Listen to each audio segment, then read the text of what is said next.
Hello, everyone. Welcome to Deconstructing the Dark Passenger podcast, the podcast about all things Dexter. I'm Jean. I'm Victoria. Okay, today, season 4, episode 11. Hello, Dexter Morgan. Up there with it's already over as far as terms that send a chill down my spine.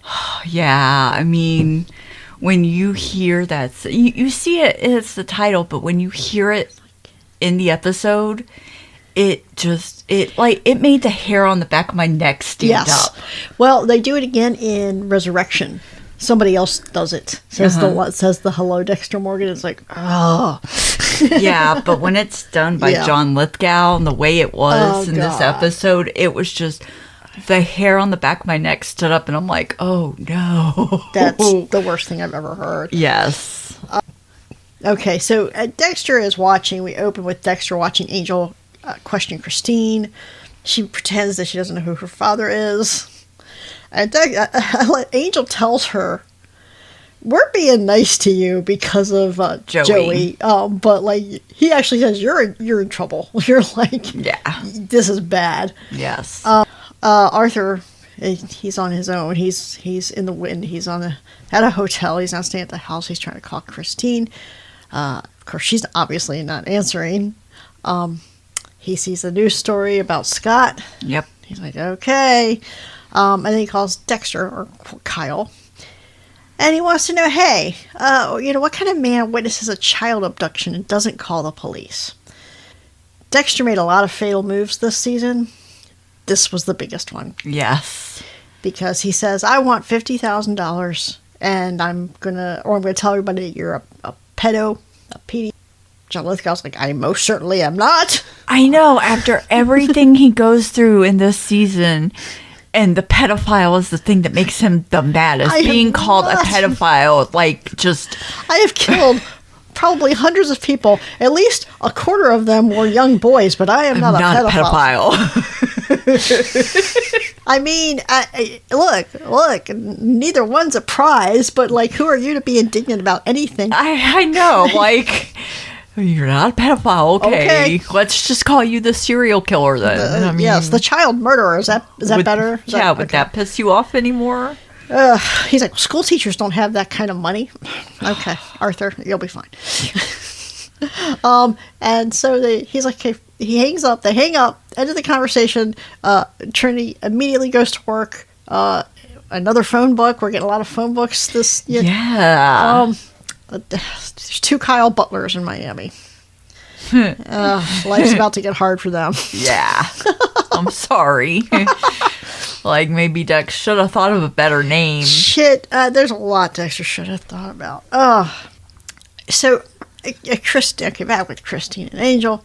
Okay, I don't know why Joey has decided that this is the moment to be so antagonistic towards everybody. Yeah. I'm like, this is not going to help Christine. Yeah, I mean, your girlfriend just shot your partner. Yeah, this is I understand that he's not in a great mood, but like, stop pissing everybody off, because like, just stop getting under everybody's skin. Yeah.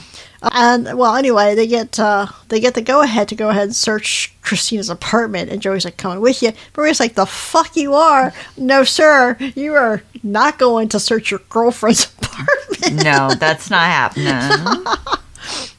So Maria's getting her own reckoning here. Now, I mean, I'm not a big fan of the Angel Maria storyline, but at least we get a glimpse of the former glory of the Maria Matthews dance here. Yes, we do. Because Matthews calls her in. The liquor store that Maria and Angel went to get their Cuervo the other day, there was a robbery there a couple hours after they left. And on the video, we see Maria and Angel making out in the corner of the liquor store. Yeah, they picked up their Cuervo and kissed. And Matthews was like, y'all need to start looking into career alternatives. Yeah, because you signed affidavits, and that's it's perjury. Yes. And he says, she's like, is it because I'm a woman? Is it because I'm Cubano? And he's like, I do not have a beef with your race or your gender. My beef is with your arrogance. That was a great line. That was a good line. I don't know if it ever, just because of their relationship, I don't know if Maria ever took it to heart. But clearly that's his problem with her. Yes. Now, I would go as far as to say, he would have also had a problem with a man with this level of arrogance. But I don't think he would have been so intent on stomping it down. I do think she has a point with, I don't think that's why he, like maybe probably, I don't think that's why he picks on her. But I think it intensifies his reaction to her. Yes, it does. Now, we saw him with Esme. And he was fine with Esme until she started just going off the rails. Yeah, and then Maria took care of that, and he had to put Maria right back in. So I don't think that Matthews, is inherently like going after people because they're not white or they're a woman. But I think it probably, I don't think it helps his feelings towards Maria. No. I think it's subconscious. I think it is too. Yeah. Yeah. Because I don't think he doesn't, I try to remember, I don't think he does anything else in the series that reads as him being particular, like being racist or sexist in general. No, I don't think he ever does anything to show either one. So, I mean, because he keeps putting women in high positions. Yeah. It's just, with Esme, he picked the wrong one. And with Maria, he cannot handle the fact that Maria knows what she's doing and she stands up for it. And he's reading that as a lot of arrogance. In fairness to Matthews, I love Maria, but I hate Maria. I have that back and forth with Maria. But in fairness to Matthews, I see where he's coming from sometimes, because sometimes it seems like she forgets she's the lieutenant and not the captain. Yeah. But I think, I think this is a very TV show police department problem. I don't think it works like this in the real world. No, even a little bit either. But I do like, that I always appreciate the Matthews and Maria tangling. I think those two play off each other so well. They do. It's always fun to watch those two go at each other, go head to head. And it's not as, not like the old days, but like we get a little bit of it here. So I did appreciate that. Yes. Yeah. So Dexter has decided that he needs to, Miami's getting close to Trinity, so he needs to redirect them. So he plants some evidence on this, he's going to plant evidence on this guy, this long haul trucker named Stan Beaudry, who is not a perfect matchup for times of being in Trinity cities, but it's close enough that it will send them on a wild goose chase for a minute, Yes. Arthur, in the meantime, is going to visit Kyle Butler, the first Kyle Butler. Yes. And he's it's very wild because this guy lives in a house. Trinity is at the front window, so there's some trees in the front yard, but it still faces the street. It's not covering him. It's not covering him at all. So he's sitting there trying to break into this guy's house, and the guy pulls up. He's like, wait, what the fuck? And Trey's like, oh, so you're not my buddy. Sorry, wrong house. He's like, no. You don't just walk away from me interrupting you breaking into my house. Like, what are we doing here? You should have let him go, Kyle. You should have. Yeah. Because the way it worked out wasn't great for you. Yeah. Because he does this thing where he's like, are you trying to steal my shit? Trinity, I just love the delivery here. I assure you, I was not trying to steal your shit. Yeah. That was perfect. We will see what Trinity does to Kyle Butler 1. It's not pretty. No, it's not. But in the meantime, Dex has to go meet Rita. Oh my God. Yeah, so it's an emergency therapy meeting, and he's late getting there because he's doing all this other Stan Beaudry stuff. And he gets there, phone rings, he's getting called to Kyle's crime scene. Yes. He doesn't realize it yet, but that's where he's going. And he's like, I gotta go. And she's like, what do you mean? This is our therapy appointment. This is an emergency appointment. He's like, but we're doing good. We're doing good. And she's like, I kissed Elliot. Okay. Yeah. And now Dexter can compartmentalize. He's like, okay, but I have to go. But you can see this look on his face where he's just like, The fuck? Wait a minute. Wait. Okay, I'm processing, but I gotta go. But I'm processing. You know, you can see that look. Yeah, like the little circle on the screen with Rita is just circling. Yes, yeah, it is. But his other screens are full blast. So feed him information. Exactly. All his memories getting tied up on the Rita thing. So he goes to the crime scene. At the crime scene, okay, yeah, Trinity has beaten Kyle to death. To a pulp. Yes. And now Vince decides that hey, Dexter, I need to tell you that I saw Elliot and Rita kissing on Thanksgiving. Dexter's like, yeah, I know. Yeah, and he's like, I mean, Vince's face when Dexter says I know, he's just like, I just spent all this energy and time thinking about this, and you already know, motherfucker, what's going on? Like, Vince is, like, so dumbfounded by the I know part. Yeah, she told me. That's fine. But Dexter now, okay, Dexter has to contend with Elliot macking on his woman, Vince being beside himself, and the fact that another completely innocent person is dead because of him. Yeah, because they tell him the name's Kyle Butler, and he's like, oh no. Oh no. Which means that, yes, now I know where he's going. He's going to another Kyle Butler's house. Yeah. Luckily, there's only 2 Kyle Butlers, so he only needs to go to one more place. Yeah. So Deb and Angel, in the meantime, they find the postcards that Trinity had been sending Christine. After going through like 100 shoe boxes. Yes. God, she had shoes She had upon a lot shoes of shoes. upon shoes. And the postcards were in yet another shoebox. But they all corresponded to Lundy's cities, and they all said, love daddy. So we're like, okay, well, this is her fucking father, this lying little hoe bag. What's she doing here? Hoe bag. Dexter goes to Kyle number 2's apartment. Lays and waits. He's got his M99 ready. A lot going on in this apartment, like parties and stuff everywhere, but he hears a van pull up violently, or a car pull up, and it brakes, and he's like, okay, Arthur's on his way up, and he kind of hides behind the corner from the front door, and he hears the door open. He's like, all right, as soon as that door closes, it's over. This whole thing is over. And the door closes, and he goes around the corner, and there is no Trinity. Nope. Where'd he go? Because he couldn't have gotten past him. No. So he knows he's not in the apartment anymore. He's like, why the fuck did he leave? And he realizes, so this is Dexter, of course. Dexter is now panicking. Or not panic, as close as Dexter ever gets to panicking. He's concerned. Things are not going his way, so he's missing things, like walking into the apartment, there was a picture of the real Kyle Butler in a very obvious place when you walk in the door, and he looks nothing like Michael C. Hall. Nope. So he's like, shit, okay. Obviously Trinity saw that. He's like, oh yeah, this is not the Kyle Butler I'm looking for.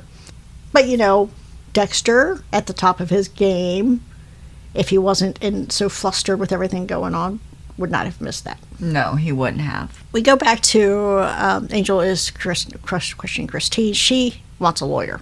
And Joey is now faced with the undeniable fact that his girlfriend is the daughter of the Trinity killer, and he realizes he has been used, and she is shot an FBI agent, and yes, and a Miami homicide detective. Yeah. So he's basically like, hey, fine, fuck this bitch, fine, I don't care, whatever, you know.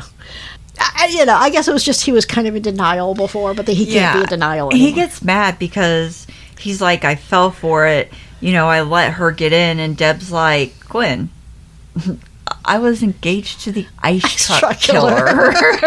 Yeah. It happens. It does happen that serial killers and their children come into your life, and, you know. Yeah, and then Quinn's like, well, let her fucking rot. And I'm like, ooh, that was a quick turn of events. That was a very quick turn of events. I mean, he wasn't even, like, sad for a minute. He was just like, fuck her. So Dexter, in the meantime, he has found Stan Brodry's abode, planting evidence all over the place, you know, toothbrushes and hair from Trinity's brush, and like, so okay, they're gonna check the DNA on these things and be like, all right, this is the Trinity.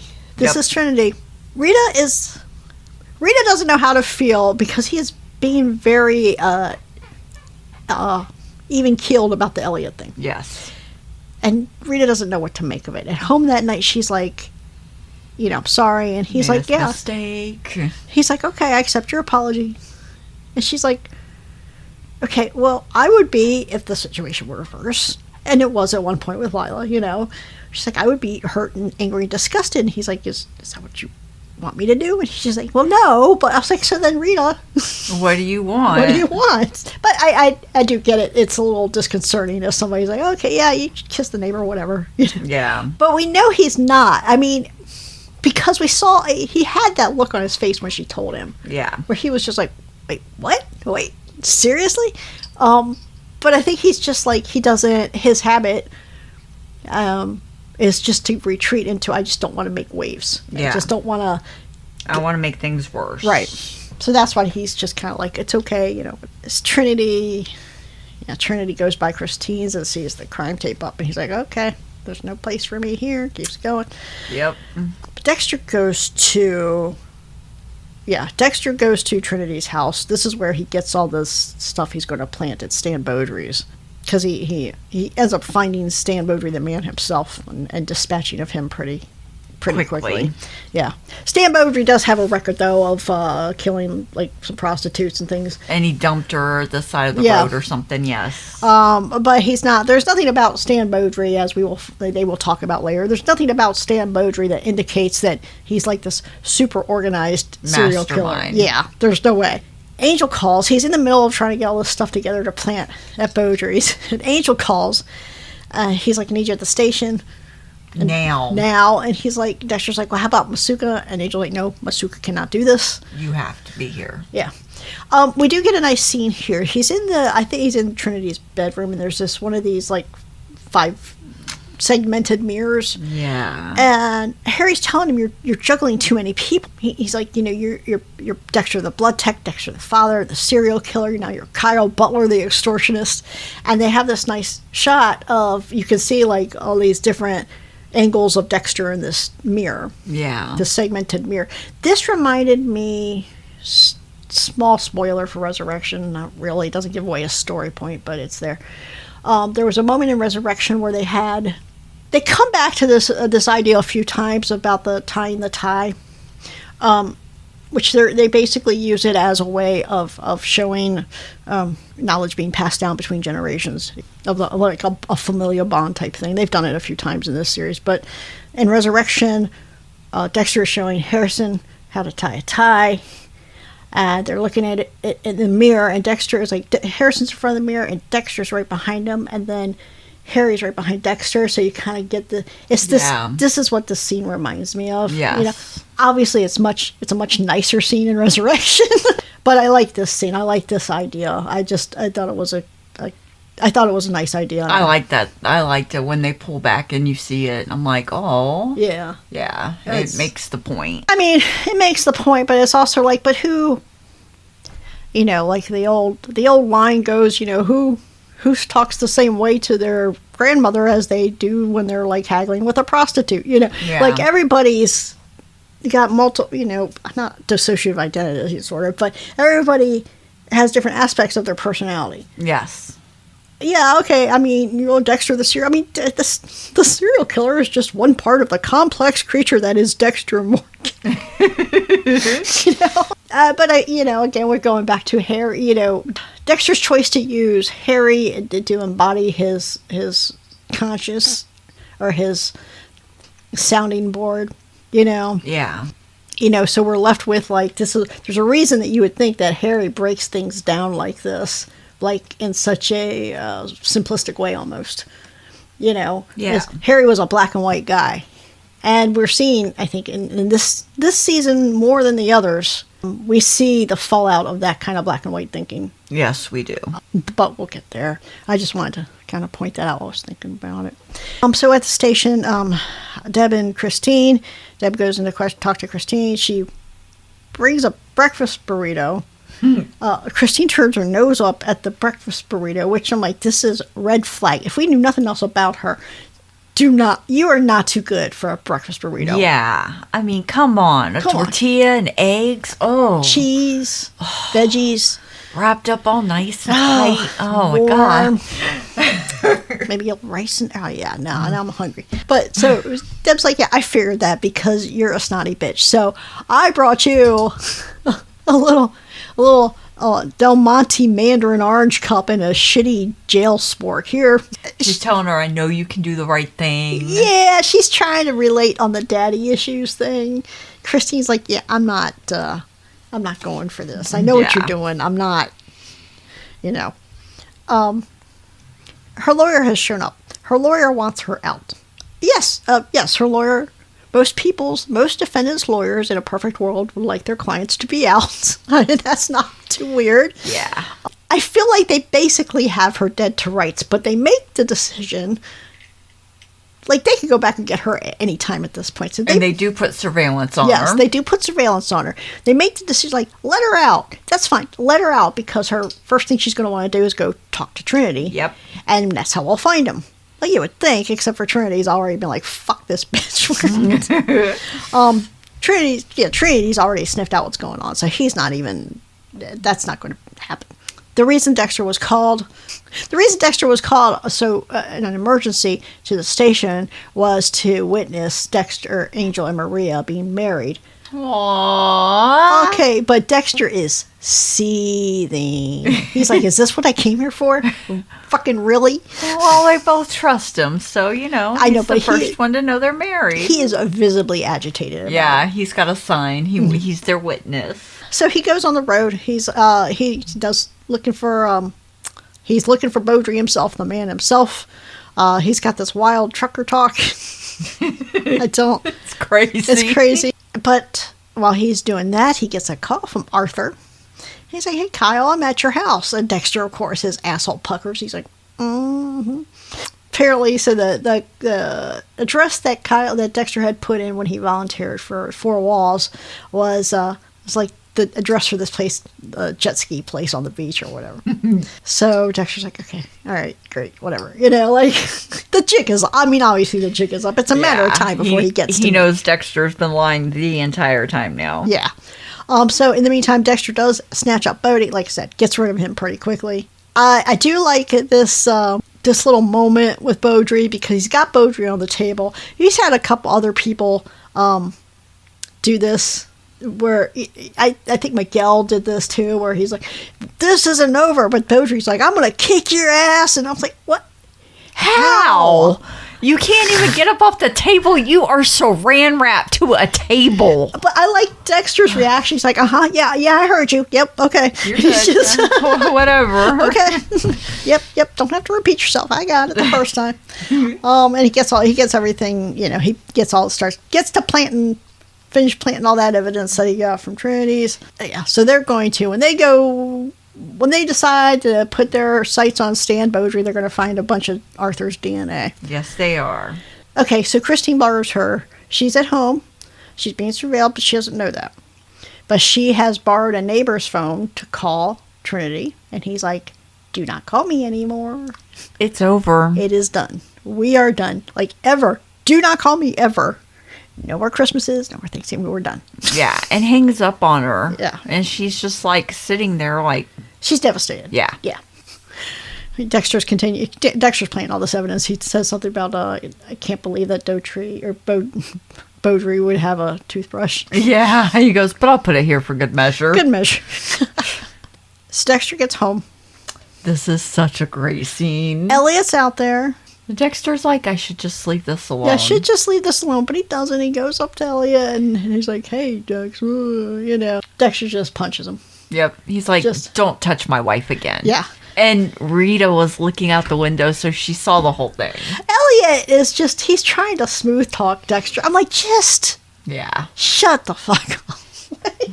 But it was a great scene because you don't see Dexter lose it on somebody who's not deserving of, like, Dexter only touches the people he's going to kill. Yes. Like that. Like, you've never seen him just punch anybody other than the headbutt with Dokes, really. Yeah, I mean, you've seen, he's definitely, like, threatened people and stuff, yeah. But it was sweet because, you know, he comes in, Rita saw it, he didn't see Rita see it. Yeah. Rita saw it, he gets in and she's like, here's some ice for your hand. And he's like, you saw that? Yeah. It's a nice, sweet moment between these two because she kisses his hand. And because now she knows he cares. Yeah. She just didn't know how to show it at that moment. Like, you kind of shocked him, and he's like supposed to be going to work, and you're pulling him one way, and then you just drop the bomb on him. But yeah, it was sweet because she got to see that he cares. Yeah, and it was this nice, tender moment between these two. And you kind of lost that this season because the kids and the baby, and he's always tired and all this, but then you have like this nice moment of tenderness, and we're remembering like these two when they first started and how he used to look at her and things, Yeah. So Maria and Angel break it to Matthews that they've gotten married, and I honestly, Matthews had the same reaction I did. He's like, this doesn't change anything. Like, what do you still lied under oath? Yeah, but now they've got him dead to rights for, like, attacking them on their marriage and stuff like that if he goes through with it. Because he's like, well, we find out the chief met his wife on the job, and okay, you understand, though, the problem now is not that y'all are married or y'all are fucking. The problem is that you lied under oath. Yeah, and he's like, this is just a cheap political ploy. Yeah, but he does, man. He Immoral is what he used. He says, I very much laughed at this. He's like, I can only marvel at the level of cynicism. And he's like, you must be very proud. Honestly, I was feeling Matthews on this one. Yes. Yes. It does make me sad though. This little speech he gives them just about how what terrible, empty, amoral people they are for this little stunt. I was like, I weep for the loss of a season of Original Sin with Matthews on it. Man, what we lost. Yeah. What we lost. Oh, the things we could have marveled at. Oh, man. Anyway, Miami Metro's arrived at Stan Beaudry's house. Somebody called in, his truck was just sitting there, so they called in his truck, and they they're at the house, and Vince is like, he's got a toothbrush. Dex is like, yeah, take that for evidence. He's like, don't forget the comb there, too, with the hair in it. Yeah, so they're finding everything Dexter left, of course. And Deb finds the hammer. Hey, Dex, what was that hammer that you think they used? And he starts yammering on about whatever framing hammer it was. I mean, yeah, because Trinity cleaned it well, but Trinity does not know the oxygenated bleach trick or whatever, so he just, there's still going to be blood samples on that hammer. Yeah, but Deb is just like, for him to killed so many people and to be so careful all this time, and then he just leaves his tools everywhere. She's like, I'm not buying this. Yeah. But she doesn't need to. She needs to buy it long enough for Dexter to get a hold of Trinity. That's all she needs. And Trinity sees the news about Stan Beaudry, and he's like, very strange, because that's not me. Yeah. At this point, I'd be like, just be thankful, get the fuck out of Dodge, stop killing people. Yeah. And, but Christine's calling him again, and he's calling her a stupid girl, and you've ruined everything, and tells her, I'm sorry. Because she was like, I'm sorry, Daddy. And he's like, I'm sorry, too. I'm sorry you were ever born. Yeah. Yeah. Fucked up. Christine reacts by getting word to the Beaudry scene that she wants to talk to Deb. And only Deb. So I go, oh, she's going to confess, or what's going on? What's she going to do? She's going to drop the dime on Daddy? What's she going to do?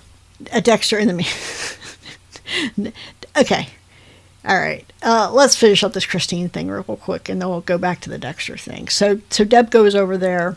She's like, basically, Christine's like, yeah, my dad's a motherfucker. Yeah. She does confess she shot Lundy. Basically, so her logic is, Deb's logic was always like, I became a cop to try to make my father proud, impress my father. I learned that it doesn't matter because he's a piece of shit. He's not the person I thought he was. So I don't actually care what he would have thought of me. Yeah. But Christine has the same logic. She's like, I did what I did. I shot you and I shot Lundy to do the same thing, to get his attention, to make him proud. Yeah, she's like, I'm just like him. Yeah. I shot you. And Lundy. And the thing that got me is she is sitting there and Deb is like, okay. And she's like, can you forgive me? And I'm like, what? That's why I said, when I was talking about, like, Deb's restraint throughout all of this, like, the fact that she did not get up in this bitch's face right here. Like, she was just like, because I swear to God, for a second, I was like, Deb's going to forgive her. But no, she just starts laughing. She's like, are you fucking with me? Like, no, I'm not going to forgive you. What are you talking about? Why would I do that? Yeah. And Christine doesn't take too well to that. No, she just whips out a gun from under the couch cushion and blows her own brains out. Yes, she does. She killed herself right in front of Deb. My jaw, I think, even after all these years, my jaw is still on the floor from the first time I saw that scene. I know, because the first time I ever saw it, I was just like, she really just killed herself? She just killed herself. Like, right in front of Deb, she just killed herself. Like, not even a moment of hesitation. Yeah. Like, barely, Deb barely registered what was going on. Yeah, she had, like, no time to even get out her own gun or anything. And, of course, Quinn is downstairs. He hears the gunshot and runs up there, and Deb's like, you don't want to go in there. And then I guess the little bit step he takes gives the camera just enough to show us blood all over the floor and, like, the top of her head. They didn't even see the top of her head. Like, they placed a chair in the middle of the camera view so you don't see her head, but you see, like, up to her neck, and then you just see a chair and then a bunch of blood, you know. It was bad. It was bad. Interesting choice not to show us. Yeah, but, I mean, they show us all Dex kills. I think we can take a blowout. I mean, you don't even have to show, like, what a realistic blowout would look like. You know, just her there with her. I don't know. Maybe it was, like, kind of like to give us, like in Hereditary, where they never quite show when he keeps looking up into the rear view. I think maybe it's like recreating, you know, Joey's kind of like, I'm not going to see this. You know? Yeah. I don't want to see this. So anyway, so Dexter, okay, while all this was going on, Dexter gets a call from Trinity. Trinity's got his money, supposedly. Doxy at 8 p.m. But what he's doing is he's calling him from the arcade that he got Scott at. It's a very noisy place. It's a very distinctive sound. You know, if you've ever been in an arcade, they sound a certain way. And Dexter knows right away where he's calling from, so that's where Dexter goes. Dexter's problem, as usual, is thinking that he's smarter than everyone else. Yeah. Even a very successful serial killer that he knows is a very successful serial killer. But Deb calls him because, you know, or he gets the call that Christine just killed herself in front of Deb. So he's like, well, am I going to be Dexter Morgan, the serial killer? He gets to the arcade by the time the call comes in. And he's like, well, am I going to be Dexter Morgan, the serial killer, or Dexter Morgan, the brother? It all becomes academic because Trinity has seen him. Yeah. And so he follows him from the arcade to the station. Yes, he does. He does this so this is, you know, think about how people blend in. Trinity goes up to the help desk at the police station. He asks for Kyle Butler. Obviously, they're like, no Kyle Butler here. Nope. And he kind of snatches, you know, carefully removes a visitor badge from this little old lady's purse and puts it on himself. And then he just walks around like he belongs. Yeah. You know, people are always looking for the squirrely person. I'm like, don't look for the squirrely person. You look for the person that looks like they just belong there. Yeah. And he just kind of waltzes into homicide. He is, Deb's having some moments because she doesn't want to, you know, erase Lindy's name. Yeah, she's afraid to erase Lindy's name because then that makes him actually gone. He's gone. But when Trinity walks in and he sees this setup is strange to me. This is the biggest case they're working on, probably one of the biggest cases in their history.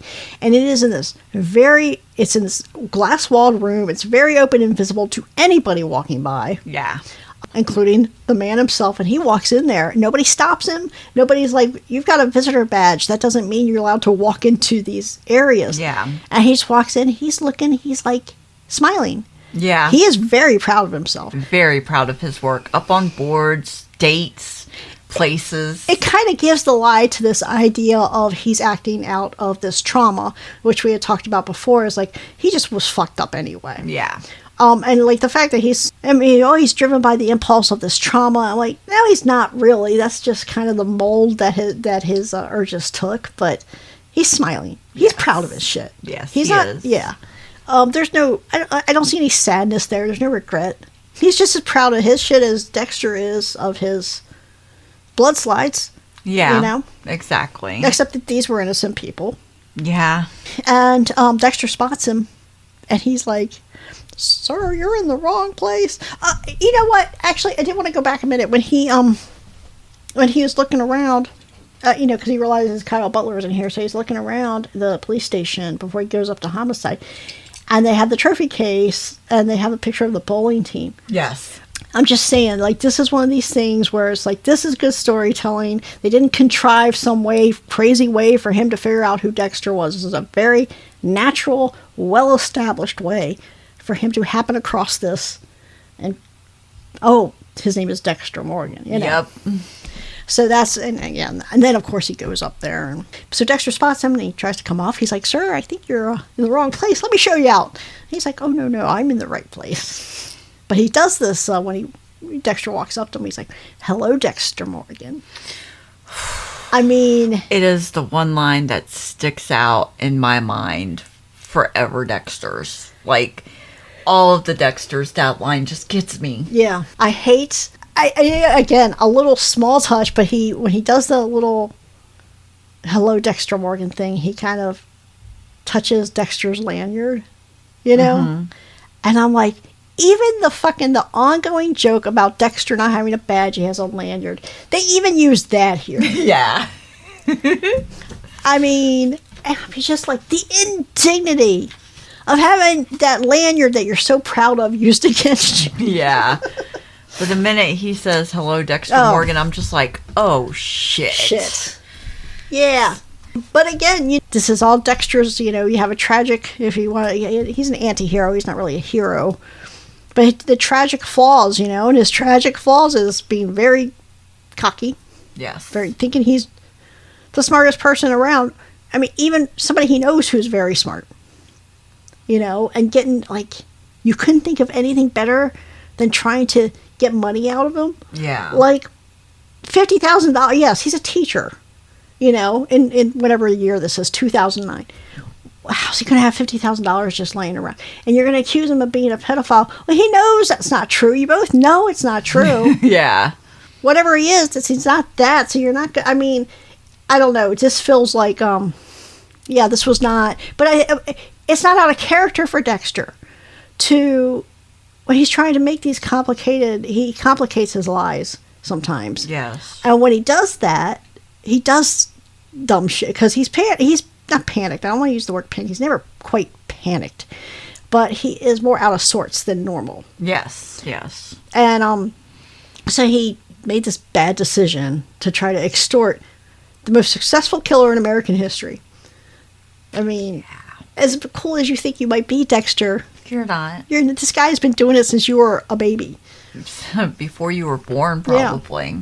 As far as we don't know when he started. We know he started no earlier or no later than 1979, right? Yeah.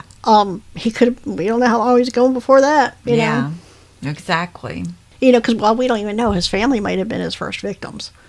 Yeah, because we don't really know. Yeah, I mean, he's got the cover story of, like, his sister was an accident, then his mother committed suicide, and then somebody attacked. Well, he never actually explains his father. Yeah. So, I mean, I think it's pretty... They definitely imply that he killed his father, but, like, maybe he did that thing with his mother, too. We don't know if he didn't kill his sister. So, I mean, it could be that he's been doing this for, at this point in the story, 50 years, Yeah. It's an asshole-clenching moment. Yeah, it really is. I mean, the minute you see him spot Dex and Dex spots him, and you're just like, oh, no, what's going to happen now? Yeah. So, and the fact that he knows his name now, too. He knows his name. So. And that's not going to end well. He's going to start, like, you see what he did to the Kyle Butlers. He's going to be, now he's got a name. Yeah, and we have one episode, which is going to be the finale, and... Okay, yeah. We're going to talk about that finale next week. But this was this episode, I said there was not a weak episode this season, and I meant it. This episode felt the closest to other seasons of Dexter, but it still didn't have that weird frenzy that they always get at the end. I think the weirdest frenziest part was them looking, or Trinity looking for a Kyle Butler. Yeah. I mean... The Beaudry stuff felt a little... off, but not distractingly so. Yeah. You know, And when I said the Beaudry stuff fell off, I said the Beaudry stuff felt a little off from the rest of the episode, like the rest of the season, the rest of the episode. But it just because they had to get it in there, but it still didn't feel really like forced and rushed like these last couple episodes usually do. Yeah. Even with all the Beaudry stuff, I think it was fine. Yeah.